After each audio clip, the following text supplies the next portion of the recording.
What's going on, everybody? Welcome back to the channel. Today I'm talking about the Sony A7S III. I'm going to give you guys sort of my first impressions after shooting on this camera for the past couple of months since the release, and mainly talk about what I don't like about it. Now, the list of things that I don't like about this camera is not very long, but I just wanted to make light of it here on YouTube to some of you who may be interested in purchasing this camera.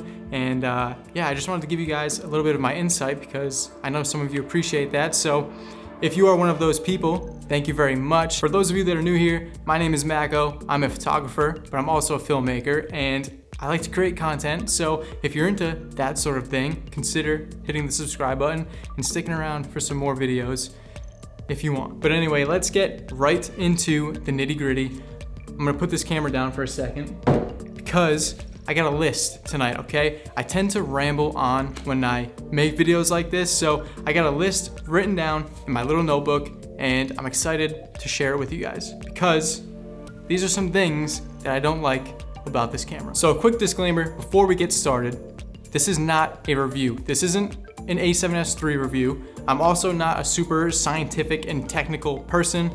I'm just an average dude who likes to shoot things and post it on the internet, okay? So keep that in mind. So just like the title of the video says, these right here are some of the things that I do not like about the A7S III. So the first thing that I do not like about this camera is the lack of frame rates. Now, Sony made this camera with the intention of it being used mainly for filmmaking, yet they left out some of the most important frame rates in the entire filmmaking industry, in my opinion, like 36 frames per second, 48 frames per second, 72 frames per second, okay? Those three frame rates are literally so beautiful to shoot in because they're slow motion, but they're not too slow. More in particular, 48 frames per second. I would have loved to see 48 frames per second in this camera because that is 2 times 24 frames per second. So you get a perfectly double down, you get a perfectly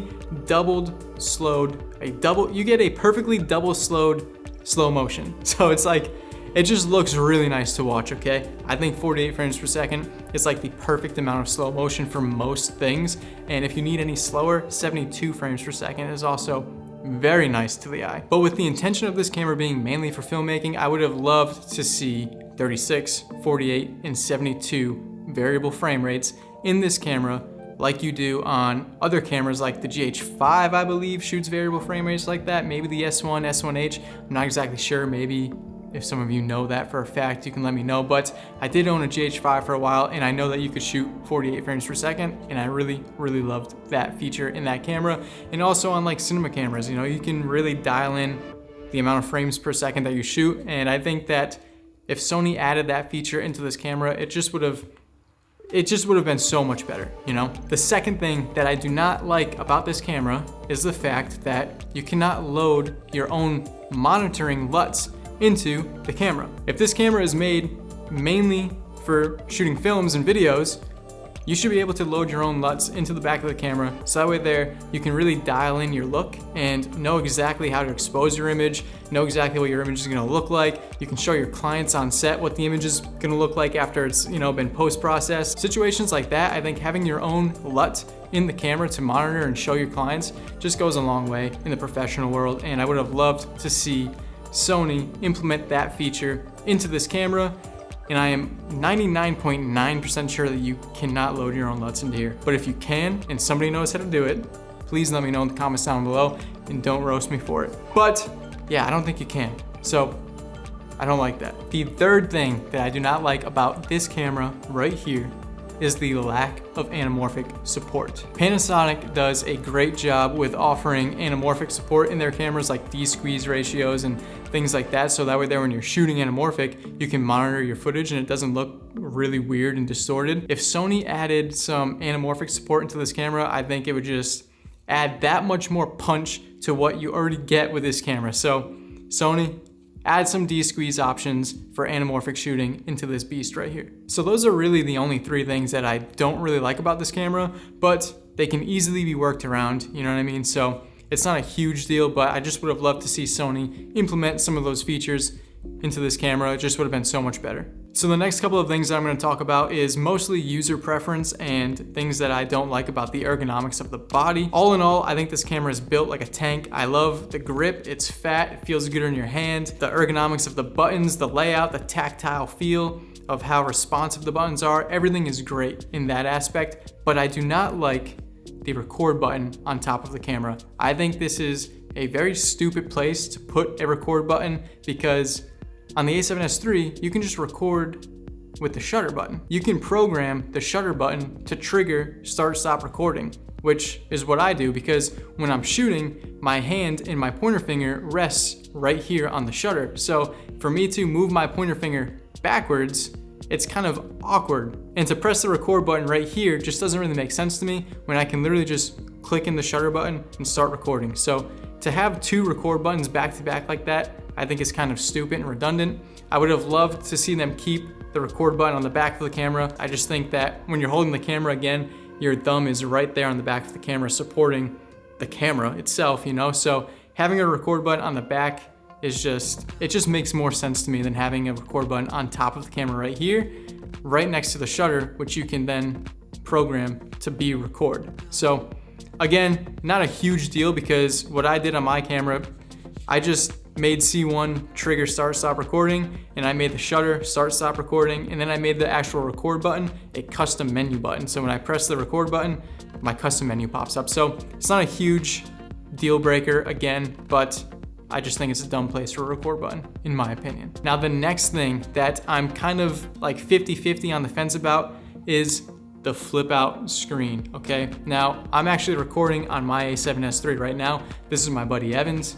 Evan, if you're watching this, thanks for letting me hold on to this camera for this video. But the flip out screen, I don't know, I'm kind of 50-50 on it because right now I'm using it and I can see myself and I don't have to set up a monitor, which is fantastic. Like that makes my workflow for YouTube content and things like this much easier. But at the same time, I find that the flip out screen gets in the way a lot, especially when I'm out shooting, you know, a job for a client, or even if I'm just out shooting for my own self, you know what I mean? Walking around carrying the camera by your side with the screen flipped out like this is just a recipe for disaster in my opinion. Like sooner or later, I'm gonna smack this screen into my leg, into a railing, into somebody walking past me, and this screen's just gonna snap off. And I'm gonna be a sad little boy because my A7S III is gonna be broken.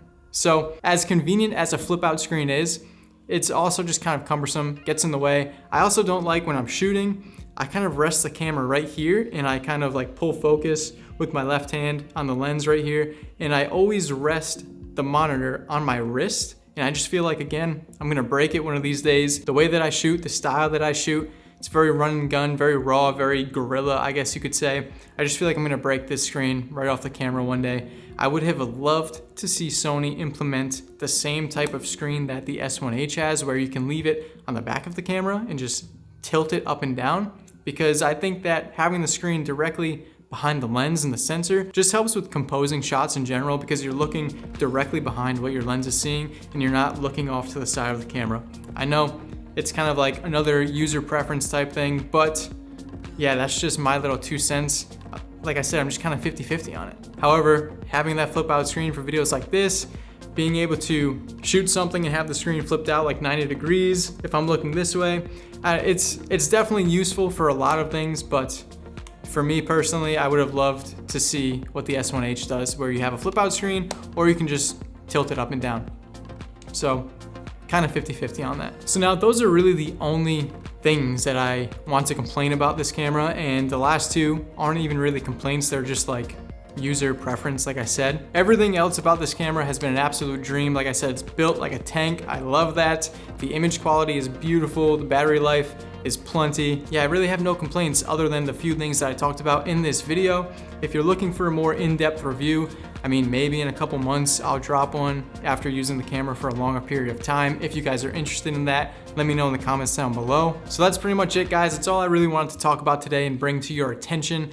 Everything else about the camera, like I said, I'm absolutely in love with. I think the image quality is amazing. I think the new color science is amazing. And I think that Sony is definitely moving in the right direction with their cameras, and I am very excited to shoot on this camera for a very long time and make some really great films. And it's also really good at taking photos. If you guys haven't seen my last video, I went out and I shot some street photos. So if you're interested, check the link in the bio, go check that out.